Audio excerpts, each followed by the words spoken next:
Ayan mga ka-agri, nag-i-spray tayo ngayon ng insecticide saka fungicide dito sa sibuyas natin. Ang oras mga ka-agri, alas 5. Ayan, magandang umaga mga ka-agri. Mag-i-spray tayo ng insecticide dun sa kuwan natin, sa sibuyasan.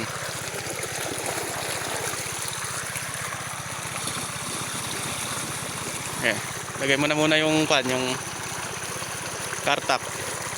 Ito mga ka-agri, yung ilalagay natin na insecticide. Lagay mo 3. Repulse mga ka-agri, repulse. Ayan o, kartap din siya mga ka-agri. Ayan, kung nakikita nyo kartap, basahin nyo. Ayan o, kartap siya. Yung AI nya kartap, tapos gawa naman siya ng Texicon. Ayan, nalagyan natin siya ng 3. Sa power spray 3 yung ilalagay natin, 3 takip. Pero sa sibuyas yun mga ka-agri, kapag kagulay-gulay lang yung sili, ganyan, pag may uod, kuwan na, lagyan nyo lang siya ng 2.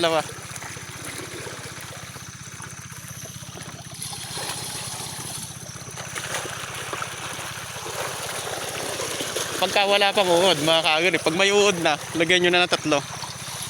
Nasa yan kung paano kayo mag-adjust. Pero sa sibuyas 3 yung kinilalagay ko mga ka-agri. Ang fungicide naman natin, pakita mo nga, Anthracol fungicide mga ka-agri. Ayan, with zinc yan. Ayan o, with zinc. Kaya ito yung ginagamit namin, lalo na sa mga pampabulas mga ka-agri. Sa pampabulas ng tanim, maganda yung Anthracol kasi nga may zinc siya, malakas siyang bumulas. Saka pinoprotektahan kasi ng zinc yung ugat. Lalagyan natin siya ng 7. 7 ba nilalagay mo? 7.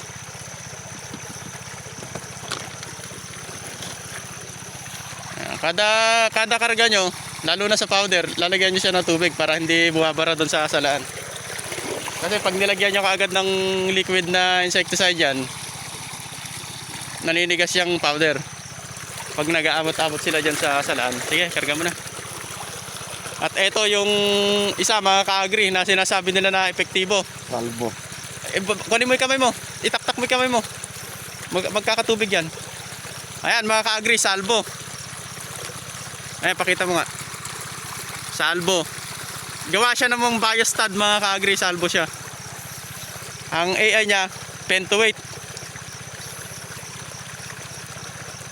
Lagyan ng 3 sa power spray mga ka-agri. Pero pag hindi power spray, 2 lang, okay na. Pero pag sa sibuyas yun mga ka-agri, pag gulay lang, pag power spray, okay na yung 2. Tapos kapag sa gulay naman, yung hindi power spray, yung napsaksa lang siya na 16 liters, laglan nyo lang siya na 1. Pag gulay, sa sibuyas nga mga ka-agri, matatapang yung uod ng sibuyas. Matatapang yung uod ng sibuyas kasi kan matitigas sila. Mahirap patayin.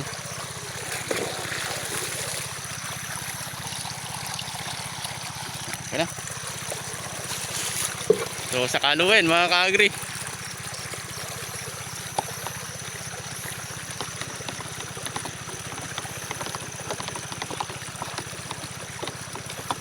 ayan, saka natin i-spray syempre. Ayan mga ka-agri, nag-i-spray tayo ngayon ng insecticide saka fungicide dito sa sibuyas natin. Ang oras mga ka-agri, alas 5. Magandang mag-spray mga ka-agri, timing ninyo yung madilim pa sa umaga. Tapos sa gabi naman, maganda mga ka-agri, gabi na, yung talagang wala ng araw. Kasi nakalabas na talaga yung mga uod pagka madilim. nasa inyo mga ka-agri, pwede kayong pumili kung anong oras. Pwede namang tirahin nyo ng gabi mga ka-agri, tapos tirahin nyo pa ng umaga. Pwede rin yun. Pag sa sibuyas mga ka-agri, pag gulay iba, every 3 days lang pag gulay. Pero pag sibuyas mga ka-agri, kahit maga tapon nag-spray kayo, okay lang. Kaya lang maaksaya na talaga sa lason. Pagka naman na-maintain ninyo yung uod, yung wala naman talagang uod, yung kukonti, okay lang yung once a day, kada gabi o kada umaga, okay lang yun. Kung saan nyo naharap, halimbawa busy kayo sa hapon, maga dapat may spray nyo, ganun. Tapos pag wala ng uod, wala na kayong makita, magbagtaw na kayo ng araw. Halimbawa magbagtaw na kayo ng isang araw, once a day, tapos isang araw lang magbabagtaw kayo ng isang araw, para na sa ganun hindi araw-araw na nag-i-spray kayo.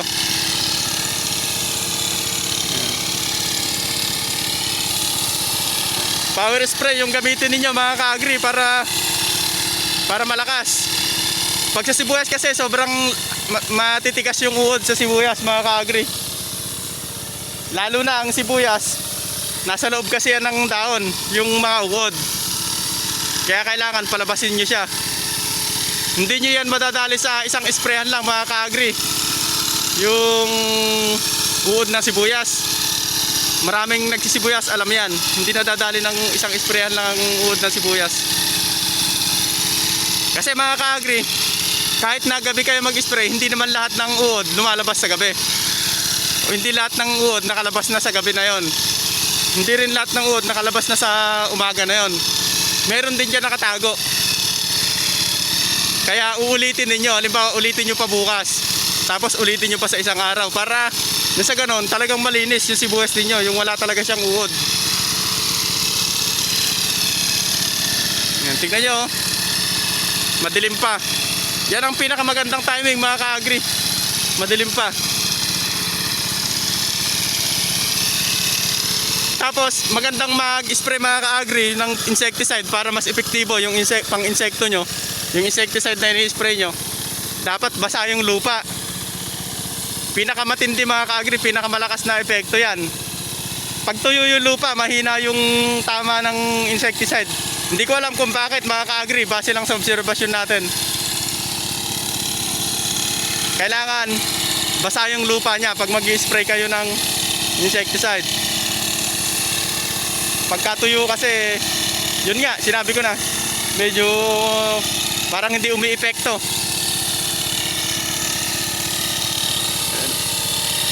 Sobrang lakas ng sprayer natin mga ka-agri.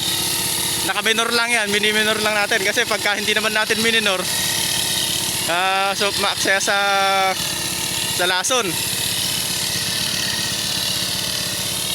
Yan, control lang, tapos mabagal yung lakad, para na sa ganon pulido talaga siya. Hindi siya yung mabilis yung lakad. Kasi pagka malakas yung under ng power spray natin, mas malakas ang buga. Kaya lang mabilis dapat ang lakad mo para hindi maubos kagad yung lason. Ang problema, pag mabilis yung lakad mo, baka mayroong malalampasan. Kasi magbabagtaw yan mga ka-agri kapag mabagal yung halipaw mo sa may stick. Ayun o. Ito nga pala yung kon natin mga ka-agri, yung sibuyas natin, papakita natin. Ayan, nag-spray na si Rocky, yung kasama natin. Ayan.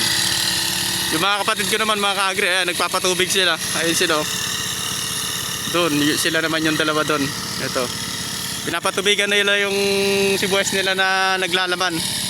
Naglaman na pala, pero pinapalaki na lang nila yung laman. Ito yung sibuyas natin mga ka-agri.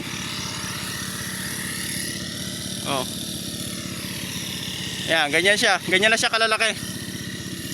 Isang dangkal na mahigit. Siguro mga kuwan na to, isang piet kalahati. 1.5 feet mga ka-agri. Pagka yung sa mga hindi pa sa mga hindi ma-imagine kung gaano kalaki yung sibuyas natin, 1.5 feet yung taas niya. Eto mga ka-agri, yung mga yan, tama yan ang goal.